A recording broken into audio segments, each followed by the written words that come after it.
Hello, this is StyleCon coming at you today from Pints Bar and Grill in downtown Harrisburg, Pennsylvania.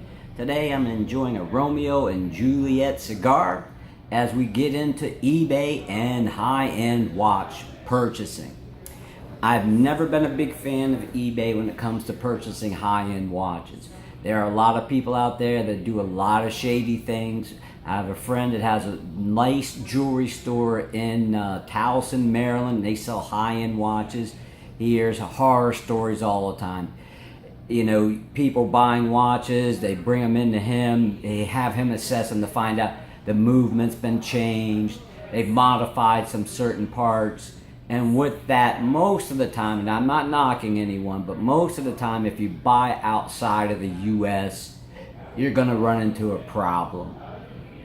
You know, check out some of the forums, you'll read it yourself. I mean, these people, you're not going to be able to touch them per se. Like my buddy that has the jewelry store in Towson, he sells high-end watches. If you ever have a problem, you can get your hands on him either physically stopping by his location or by making a phone call, you know, to him and trying to get the problem resolved. And with that, what you'd want to do is, if you do plan on purchasing watches off of eBay, look at the seller, obviously, check out their feedback again. And if it's a jewelry store, you know, and they have a storefront, a brick and mortar store, call them. This is the best advice I can give anyone. I know for a fact a lot of these jewelry stores charge more money when they put watches on eBay. There's a reason for this. eBay charges crazy fees. I've sold 2 or 3 of my watches on eBay and I had to ask for more money to cover the PayPal cost and eBay's fees. So some of these companies, if you see their name on eBay, call them direct. You can buy from them direct. They're not going to have to pay these fees. So since they don't have to pay the fees, because they can just pull the watch down and you know, it wasn't sold. That saves them money and that can save you money. And then obviously if you're paying cash, that can save you money on watches too.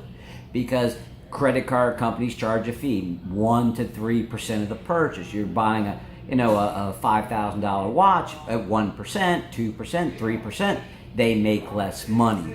So cash is always king, but they'll still take your credit card. Obviously, they want your money, they want to make the sale. But if you're willing to pay cash, a lot of them, and I've purchased watches, you know, I live in Harrisburg. It's a city that's in between Philadelphia and Baltimore. I'm real close to both. It's the capital of Pennsylvania, but it's a small city. It's not a large city.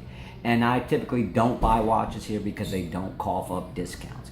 I go to either Maryland or I go to Philadelphia, and they're willing to work with you. And that's another thing too. If you go to a more populated area where there are jewelry stores that are all over the place, you can get a deal that way too. But my main purpose of doing this video is just to tell you to be careful with eBay and purchasing luxury watches, especially from people outside of the country. Not that you don't have to worry about people here, because somebody here can rip you off just as well as they can. But if you're careful, you do your research, you should be good. But if you see a name, my friend that sells watches through eBay, he doesn't use his business name. Because he actually, if you know his business name and you know his eBay account, they're 2 different prices. For a $5,000 watch, he might charge you $6,000 going through eBay. And the reason behind this is because of eBay and PayPal's fees. He's basically just trying to cover his ass so he doesn't lose his shirt, which is understandable. So if you see a jewelry store that you recognize the name, give them a call direct. I know eBay says don't do that, but that's an individual seller, and I understand that because you don't know what you're going to get into with an individual seller. But if it's a reputable jewelry store that's brick and mortar that you can physically walk into and purchase a watch, you're better off going through them direct. Save your money. Once again, this is StyleCon. Thank you for taking the time out of your day to watch my video. If you have any questions or comments, please leave them down below. I will be making a lot more content in the near future. So if you like what I'm talking about, please subscribe. And as usual, I'll see you in the next video.